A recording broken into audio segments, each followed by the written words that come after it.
Қиял ғажайып ертегілер. Алтын құс. Ертеде бір-екі ағайынды жігіт болыпты. Үлкені алтын айыратын кәсіпші екен. Бұл үлкені мыңдайдаған бай болыпты. Кішісі кедей болған екен. Бұл кішісінің үйелмелі-сүйелмелі екі ұлы болыпты. Үлкенінде бала жоқ екен. Жаңағы екі бала кішкентай. Кісіге жалдану қолынан келмейді. Жас екен. Тек үлкен үйінің тезегін теріп беріп, қыс болса ағаш жинап беріп, тамақтарын асырайды екен. Күндерде бір күні қалың ағаштың ішінде отын теріп жүрсе, жүні әп-әдемі бір көгала қанатының құйрығының ұшының аласы бар әдемі гүлді кісі қызығарлық құс көреді. Мұны көрген соң екі бала қуады. Құс та балалардан ұзап кетпей ұшып-қонып жүреді. Бір мезгілде баланың бірі құстың құйрығынан ұстай алғанда, құс ұшып кетіп, бір тал құстың құйрығы баланың қолында қалады. Отынын алып балалар үйге келіп, біз әдемі құс көрдік, ұстатпай кетті, бір тал құйрығы қолымызда қалды, деп айта келеді. Құйрықты көріп жұрт таң қалып, мынау тегін құс емес, десті. Көптің ішінде бір көпті көрген қария адам отырып, мынау алтын құстың құйрығы, бұл құстың ұстап алып сойып етін жесе, ол адамның басына ұйықтап таңертең тұрғанда ылғи алтын түсіп отырады, деді.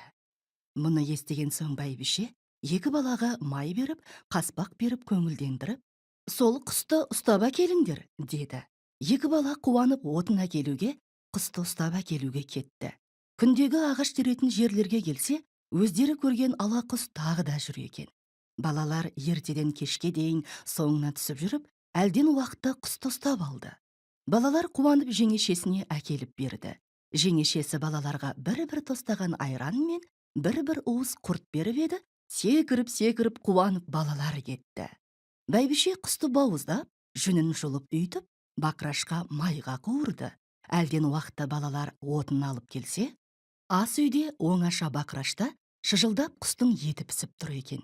Екі бала қызығып кетіп, кішісіне есіктен аңдытып қойып, үлкені қасықпен құстың бір кішкене бөлегін алып ышқырына тығып алды. Сасып пысып екі бала үйдің сыртына шығып қараса, құстың жүрегі екен. Екі бала жүректі ортасынан бөліп жеп алып, ауыздарын сүртіп үйге келді. Келсе, бай мен бәйбіше екеуі құстың етін жеп отыр екен. Балаларға бермеді. Балалардың онымен жұмысы болғанда жоқ. Кешкісін үйлеріне келіп жатып қалды. Таңертең тұрып, екі бала байдың үйінің бұзауы мен қозысына кетіп қалды. Шешесі үйді жиып жүрсе, екі баланың жастығының астында 10 алтын жамбы жатыр. Үндемей түндемей бай екеуі қуанып алтынды тықты да қойды. Енді ұйқылары әбден қанып, бай мен бәйбіше тұрып, жастықтарының астын сипалап қараса, алтын түгіл түк те жоқ. Бұл өтірік болды десті де қойды. Айлардан ай өтті, жылдардан жыл өтті. Екі баланың басынан 10 алтын жамбы күнде табылып тұратын болды. Бір күндері екі баланың әкесі алтынды шығарып сата бастады. Аз уақытқа жетпей байып кетті. Мұның байығанын ағасы көре алмады. Бір күні ағасы інісін шақырып алып, сен мына екі балаңның көзін жоғалт, бездіріп жібер, әйтпесе сенің мына алтыныңды көрсе, ұлық екі балаңды өлтіреді, әйтпесе өзіңді өлтіреді, деді. Мұны естіген соң қорқыныш кіріп, не істеу керек деген ойға қалды. Екі баласы тұрып ақыл берді. Әке, сен саспа, оған ойлап жүдеме, біз екеуміз кетейік. Енді мына байлықпен өлмейсіңдер. Біз де өлмейміз, бір табармыз, деді. Әкесі мұны мақұл деп, екі баласына азық әзірлеп бергізіп, екі баласын жөнелтеді. Екі бала келе-келе жатыр. Айлардан ай өтті, күндерден күн өтті. Бір заманда бір қалың орман ағашқа келіп кірді. Біраз жер жүрген соң, ағаштың ішінен 10 шақты тазы келіп, екі баланы талауға ұмтылды. Балалардың шырылдаған даусымен тазылардың есі бір аңшы келді. Келіп, балаларды айырып алды. Балалардан, қайда барасыңдар, не қылған баласыңдар, деп сұрады.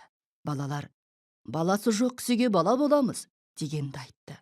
Аңшы, ендеше маған бала болыңдар, менің балам жоқ, бала қылып алайын, деді.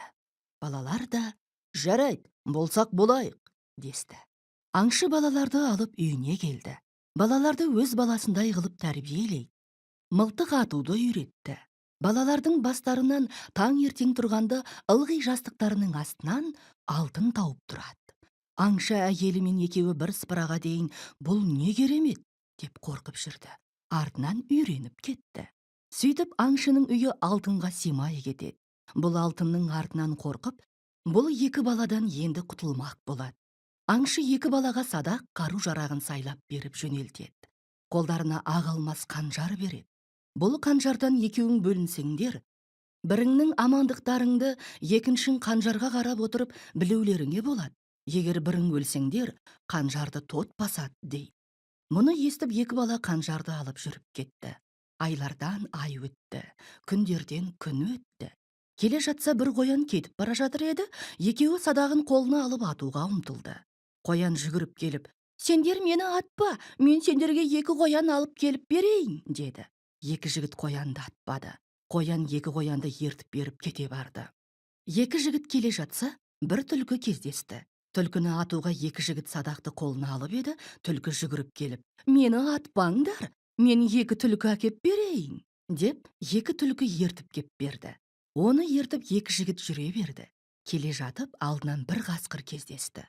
Атуға екі жігіт садақтарын қолдарына алып еді, қасқыр жүгіріп келіп, мені атпаңдар, мен сендерге екі қасқыр ертіп әкеп берейін, деді де екі қасқыр әкеп ертіп берді. Онан жүре келіп, бір жолбарысқа кездесті. Садақтарын алып атуға ұмтылғанда, жолбарыс келіп, мен екі жолбарыс әкеп берейін, мені атпаңдар, деді де екі жолбарыс әкеп берді. Аңдарын шұбыртып келе жатып, бір екі айыр жолға келді.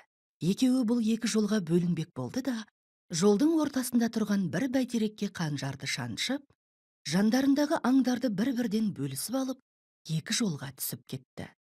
Үлкені келе жатып, бір үлкен қалаға келді.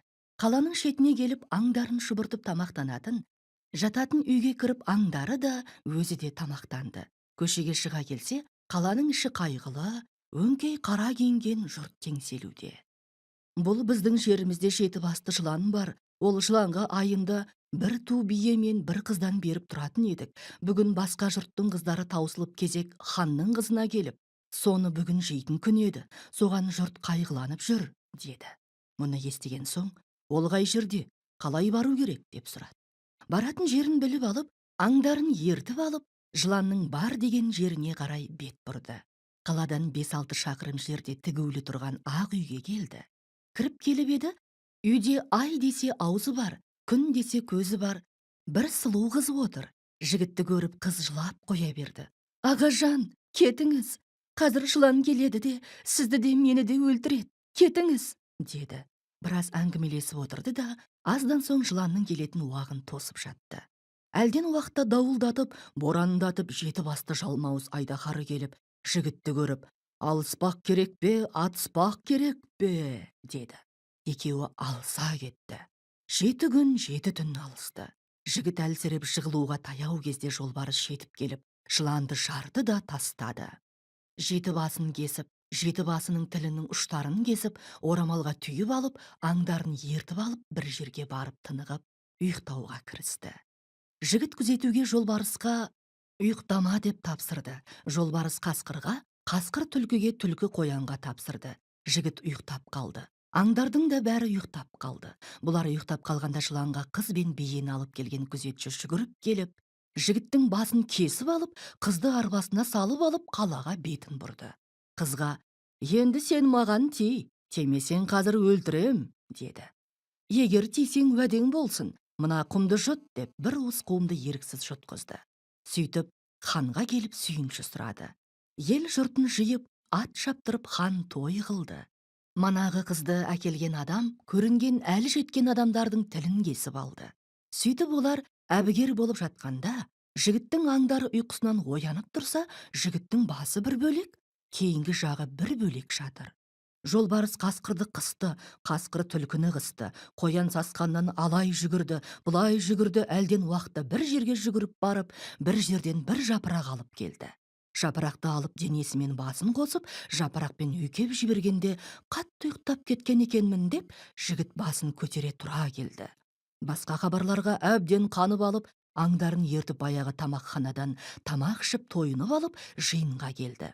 Келсе, қыз қайғылы, жанында бір адам отыр. Жігіт келген соң қыз жүгіріп барып құшақтай алды. Хан, жыланды кім өлтірді? Дегенде, жігіт қалтасында орамалға түйілген тілдерді тастай бергенде, хан жігітті жанына алып, қыздың жанындағы адамды дарияға тастауға бұйырды. Тойды таратып, хан қызын жігітке беріп қоя берді. Жігіт күнде аңдарын ертіп жүріп аңға шығып жүрді. Барлық аңдардың мойнына алтындап қарғы тақты, қоянның мойнына алтын сағат тақты. Күндерде бір күн аңда жүріп бір қалың тоғайға кездесті. Сөйткенше болған жоқ, қара дауыл соғып түн болды. Аңдарын жинастырып тұрса, бір үлкен бәйтерек тұр екен. Бәйтерекке жақын келсе, бәйтеректің түбі аң қалпында, мал жан қалпында қатып қалған қара тас. Таң қалып, жанына жақын келсе, бәйтеректің басында бір кемпір отыр.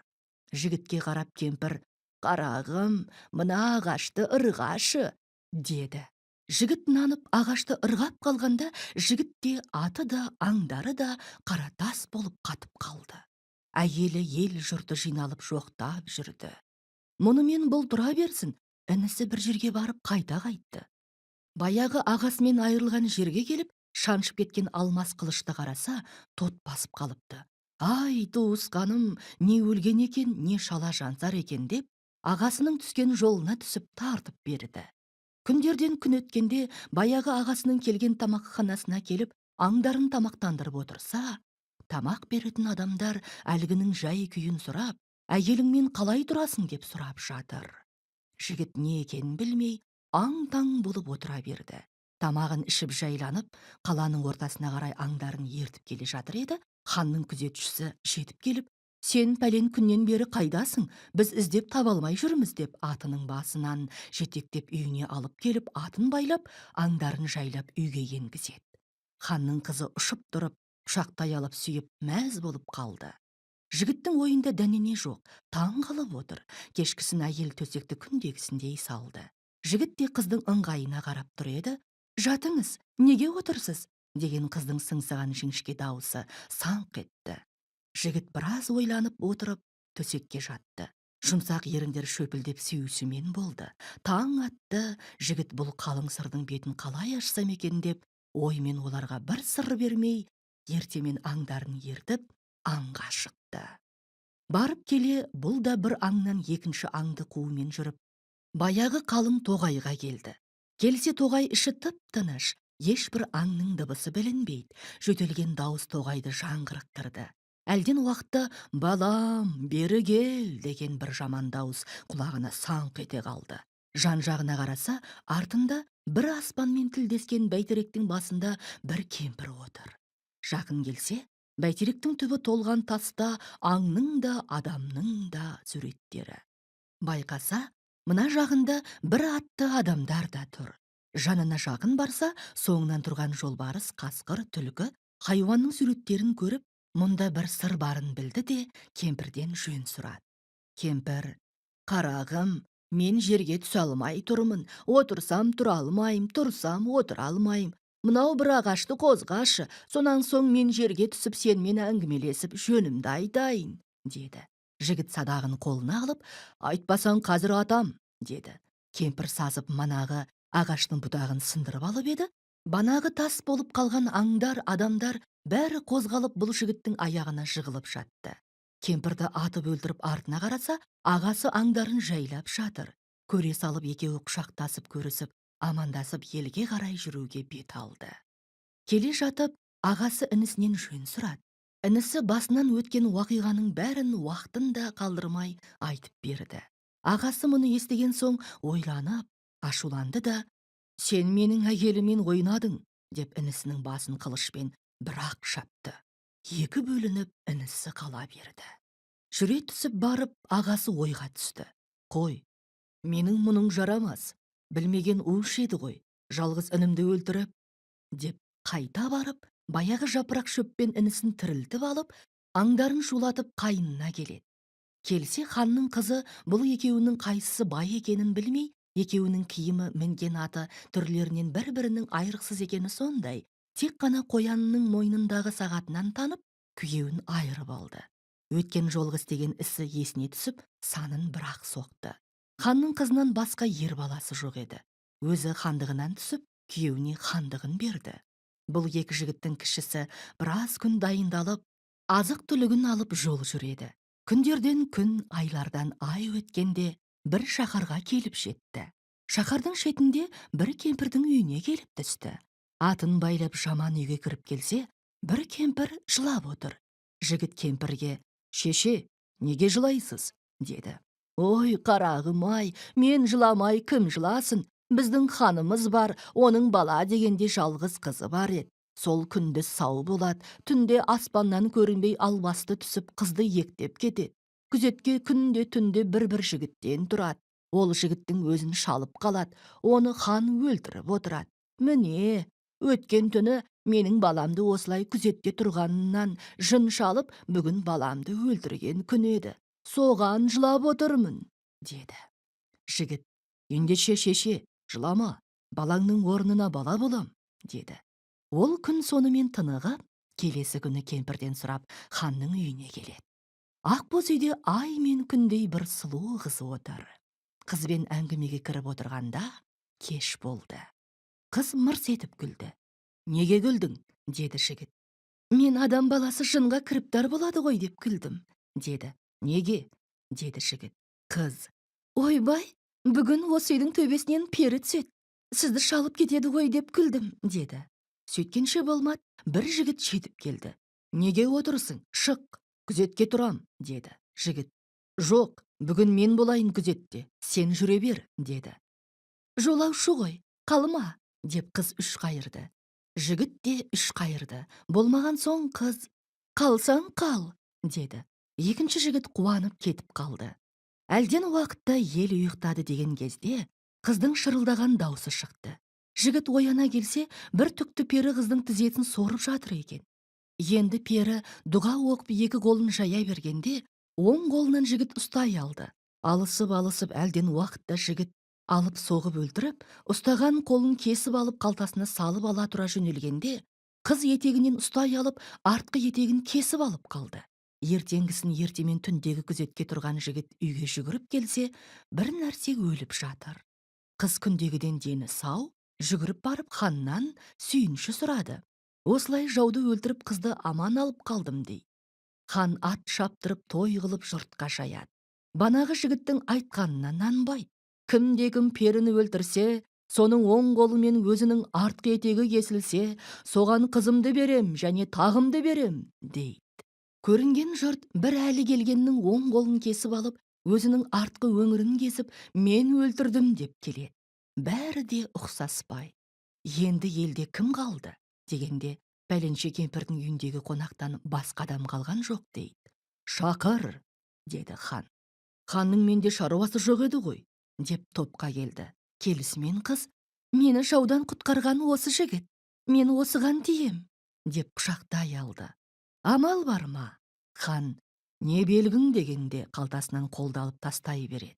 Хан той жасап, төменгілерге төбел бие, жоғарғы елге жорға бие сойып, ат шаптырып үлкен той қылып, қызын әлгі жігітке беріп, тағын беріп хан қып қойды. Осымен біраз уақыт өтті.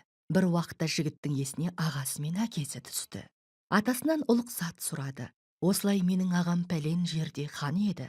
Ұлықсат етсеңіз, орданы соның жанына көшірейін» деді. Атасы оған қарсы болмады. Ханның ордасы қалай барғанын жас хан өзі де білмей қалды. Ертеңгісін ағасы інім келді деп той қылып жатқанын көреді. Осымен біраз уақыт өтті. Екі хан әкесін іздеуді мақұл көрді.